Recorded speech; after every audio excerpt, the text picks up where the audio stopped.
নমস্কার বন্ধুরা, আমি সাথী। আপনাদের যখনই কিছু মন পছন্দ খাওয়ার খেতে ইচ্ছে করবে, ইউটিউবে গিয়ে লিখুন সাথী কুকিং আর আমার চ্যানেলটি সাবস্ক্রাইব করে রাখুন, যাতে আমি ভিডিও ছাড়লে আপনাদের কাছে সবার আগে পৌঁছে যেতে পারে।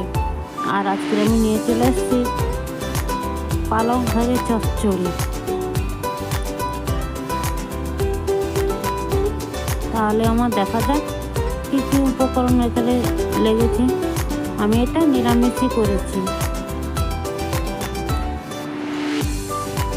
আগে থেকে আমি শাকগুলো কেটে নিয়ে এখানে আমি শাক নিয়েছি 500 গ্রাম, আর দুটো আলু ডুমো ডুমো কেটে রেখেছি, একটা বেগুন কেটে রেখেছি ডুমো ডুমো করে।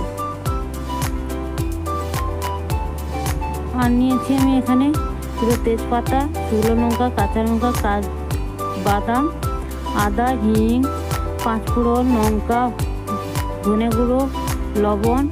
আর বড়িটা আমার ঘরে আমি তৈরি করেছিলাম, ওই বড়িটাই দিয়েছি, এটা বাজার থেকে কিনে আনিনি আমি। গ্যাসের মধ্যে কড়াইটা বসিয়ে দিয়েছি, তেলটা গরম হয়ে গেছে, আমি বড়িগুলো ভেজে নিচ্ছি। বড়িগুলো আমার ভাজা হয়ে গেছে, এর মধ্যে আমি বেগুনটা ভেজে নেব। যেহেতু বেগুনটা খুব তাড়াতাড়ি হয়ে যায়, এই জন্য বেগুনটা আগেই আমি ভেজে নিচ্ছি।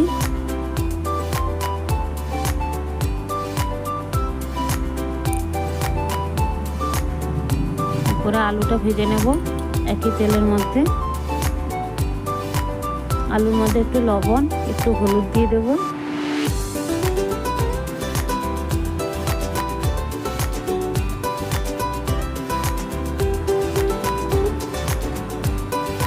আলুটা আমার ভাজা হয়ে গেছে।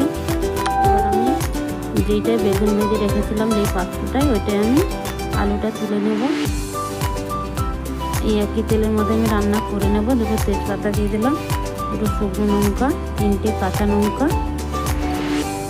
আর দিলাম একটু হিংটা দিতে পারো, নাও দিতে পারো।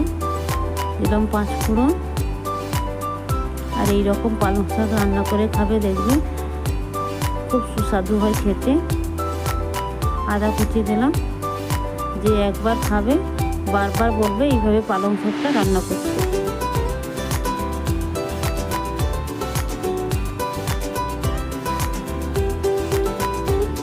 এরপরে দিয়ে দিলাম চিনেবাদাম ভাজাটা, আমি আগে থেকে ভেজে রেখেছিলাম চিনেবাদামটা।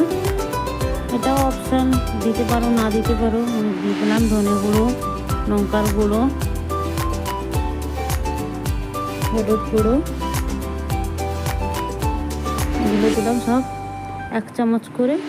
মশলাটা না পুড়ে যাওয়ার জন্য আমি একটু জল দিয়ে দিলাম, দিয়ে মশলাটা ভালো করে ভাজা ভাজা করে নেব। তখন মশলা থেকে পুরো তেল ছেড়ে গেছে। এবার আমি আলু বেগুনটা দিয়ে দিলাম ওর মধ্যে।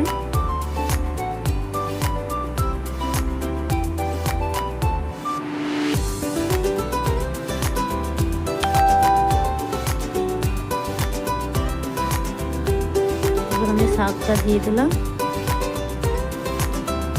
শাকটা দিয়ে ঢাকিয়ে রেখে দেবো 2-3 মিনিটের মতো। এখন শাক থেকে কত জল বেরিয়ে গেছে।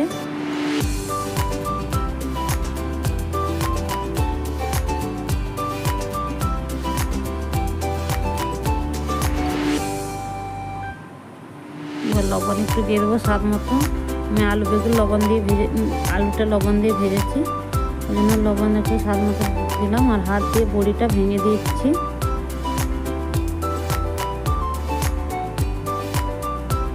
দিয়ে ভালো করে মিশিয়ে নেব।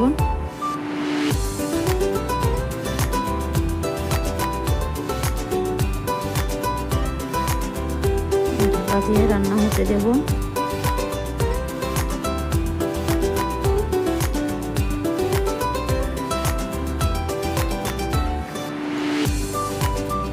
আমার আর জল দিতে লাগবে না, কত সুন্দর আলুটা সেদ্ধ হয়ে গেছে।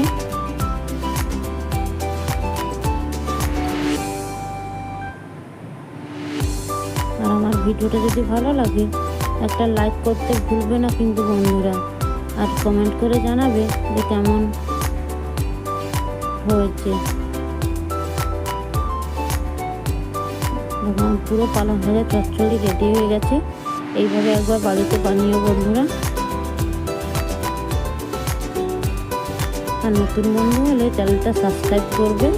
এবার আমি তোমাদের সার্চ করে দেখাচ্ছি, দেখো কত সুন্দর দেখতে হয়েছে আর খেতেও খুব সুস্বাদু হয়েছে। ঠিক আছে বন্ধুরা, আবার দেখাবে নেক্সট একটা ভিডিওতে।